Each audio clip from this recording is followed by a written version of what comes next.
Dear students, my name is Siva. Today we are going to learn some important phrasal verbs. Right. Look at the board. Put away, put off, put up.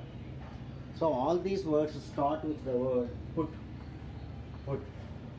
These words, either preposition or adverb, they will change the meaning. So by looking at these adverbs or prepositions, you can't decide a meaning. They have different meanings. So the small words like away, off and on will change the entire meaning. They are called phrasal verbs. So let us learn the meaning of these words. First word, put away. My name is Siva. Please visit my English YouTube channel. Right. First word, put away. The first word, put away. Right. What is the meaning of this put away? What is the meaning of this word? Means to put something in its original position. The child has put away his toys. Means after playing, he has kept all his toys in their place. That is the meaning of this word, put away. Right. The children have put away their clothes in the almirah, in the shelf. The children have put away their clothes అంటే పక్కన పడేసినవి అన్నీ కూడా తీసుకెళ్ళి చదిరారు అని చెప్పి meaning మనం వాడతాం అనమాట. So put away to keep something in its original position after using or after playing.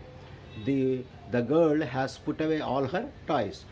The child has put away all his books in the bookshelf. మళ్ళీ తీసేసి దాన్ని యాస్టీస్గా వాళ్ళు చదువుకున్నారు అనే మీనింగ్లో మనం వాడతాం. సో పుట్ అవే. ఇక్కడ మనకి పుట్టికి అవేకి మీరు విడిగా చూస్తాం కుదరదు. పుట్ అంటే ఉంచడం, అవే అంటే దూరంగా పెట్టారని మీనింగ్ కాదు ఇక్కడ. That is why they are called phrasal verbs. Phrasal verbs మనకి ఒక్కొక్క దానికి ఒక్కొక్క మీనింగ్ సపరేట్గా ఉంటుంది. దాని ఇండివిజువల్ మీనింగ్స్ నుంచి మనకి ఎప్పుడు కూడా మనకి రావు. ఇది మీరు బాగా గుర్తుపెట్టుకోండి. So they are called phrasal verbs. So put away. The child has put away his toys. మొత్తం జాగ్రత్తగా అతను ఎక్కడి నుంచి తీసాడో అక్కడ పెట్టేసుకున్నాడు అనే మీనింగ్లో మనం దీన్ని వాడతాం. Right. The girl has put away all her books in the book shelf. మళ్ళీ తీసి చదిరింది అనే మీనింగ్లో మనం దీన్ని వాడతాం. Right. Next word put off. మీరు ఈ పుట్కి ఆఫ్కి మీనింగ్ చూసుకుంటే కుదరదు. పుట్ ఆఫ్ అనేది it is all together gives a complete meaning. Put off means post phone, delay something, వాయిదా వేయటం అనే మీనింగ్లో మనం దీన్ని వాడతాం. Right. The manager has put off the meeting. అంటే వాయిదా వేశాడు అని. Right. The strike was put of. Hour wedding anniversary was put off. వాయిదా వేయబడింది. కాబట్టి మీకు చివరొచ్చే వర్డ్స్ చాలా ఇంపార్టెంట్. ఆన్, ఆఫ్, ఇన్ను ఇలాంటి వర్డ్స్ని బట్టి మనకి మీనింగ్స్ అన్నీ కూడా మనకి ఇక్కడ మారిపోతాయి అని చెప్పి మీరు అర్థం చేసుకోండి. Right. So put off means postpone, వాయిదా వేయటం. Our exams were put off. వాయిదా వేయబడ్డాయి. Our marriage ceremony was put off. వాయిదా వేయబడింది. My exams were put off. Right. The meeting was put off. ఇలా మీరు వాడుకోవచ్చు. పుట్ ఆఫ్ అంటే పోస్ట్ పోన్ చేయటం. ఆర్ డిలే సంథింగ్, లేటుగా జరిగేటట్టు చూస్తాం. రైట్. సో పుట్ అవే అన్నీ ఒక చోట ఎక్కడి నుంచి తీసామో అక్కడ తీసుకొచ్చి పెట్టడం పుట్ అవే. పుట్ ఆఫ్, వాయిదా వేయటం. Right. And right. Put up. ఇక్కడ పుట్ అప్ ఉంది కదా. పుట్ అంటే ఉంచడం, అప్ అంటే పైన పెట్టారని మీనింగ్ వేసుకుంటే మీరు చాలా పొరపాటు పడినట్టే. ఎందుకంటే పుట్ అప్ అనేది మనకి వెర్బ్ ప్లస్ యాడ్వర్బ్ కానీ ప్రిపోజిషన్ కానీ అంటాం దాన్ని. దీని మీనింగ్ మనకి కొత్త మీనింగ్స్ వస్తాయి, రెండిట్లోంచి కాదనమాట. లైక్ ఇడియమ్స్ లాగే. ఇడియమ్స్ ఎట్లా అయితే ఉంటాయో మనకు కూడా ఇట్లాగే ఉంటాయి. రైట్. పుట్ అప్ అంటే బిల్డ్ అండి. ఏదన్నా కట్టడాన్ని మనం ఏమంటాం, పుటప్ అని చెప్పి అంటాం. Right. So put up means first meaning build. Right. They have they have put up a wall. They have put up a wall. అది అంటే వాళ్ళు ఒక గోడ కట్టారు అని, వాళ్ళు ఒక గోడ కట్టారు అని చెప్పి. అది ఏదన్నా కట్టడాన్ని ఏమంటాం మనం ఇక్కడ. పుట్టప్ అంటే ఇక్కడ మీనింగ్ ఏంటి? They have built a wall అని చెప్పి మనం చెప్తాం. రైట్. దే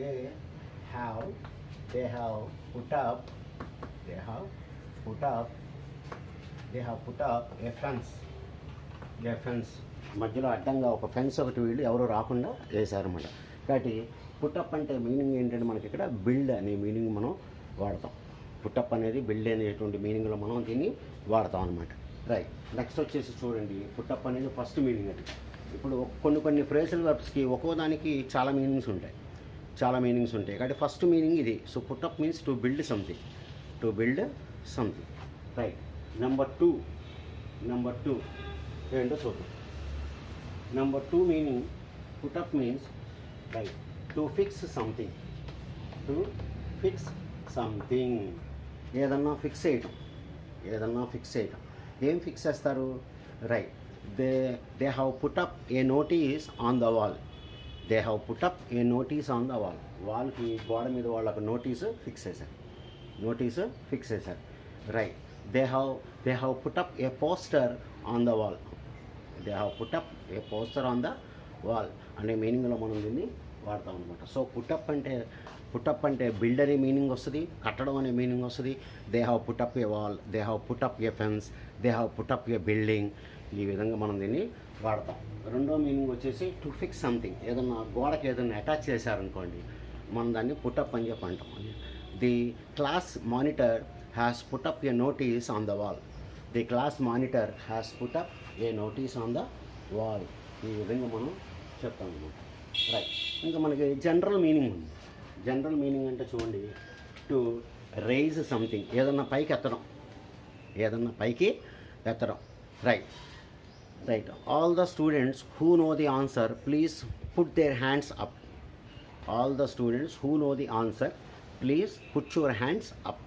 మీ చేతులు పైకెత్తండి అని. రైజ్ అనమాట. అది. So they have put up a board. పైకెత్తి పట్టుకున్నారు అనే మీనింగ్లో మనం దీన్ని కూడా వాడుతూ ఉంటాం. ఇట్లాగా మనకి ఇంగ్లీష్లో ఫ్రేజల్ వర్బ్స్ ఉంటాయి. ఇవన్నీ మనం ఫ్రేజల్ వర్బ్స్ కింద నేర్చుకుంటాం. ఫ్రేజల్ వర్బ్స్లో మీరు గుర్తుపెట్టుకోవాల్సింది ఏంటి, మనకి ఆ మీనింగ్స్ నుంచి ఇండివిజువల్ వర్డ్స్ నుంచి మీకు మీనింగ్ రాదు. వీటికన్నీ కూడా మనకి సపరేట్గా వస్తాయి. మీనింగ్స్ అన్నీ కూడా అన్నిటికీ సపరేట్గా వస్తాయి. మీరు ఆ రెండు కలిపి మీనింగ్ తీసుకురావడం అంటే మాత్రం మీకు ఆ మీనింగ్ కరెక్ట్గా రాదు. రైట్. సో థర్డ్ మీనింగ్ ఏంటి? To rise. Right. So all the members who are in support of the government please put your hands up. చేతులు పైకెత్తండి అని. Put your hands up. ఇక్కడ మనకి జనరల్ మీనింగ్ వచ్చేస్తుంది. Put up. పుట్ అంటే ఉంచడం, పైన అప్ అంటే పైకి పెట్టండి అని. So friends, this is for today. If you like my video, you can subscribe to my channel. Good day to you all.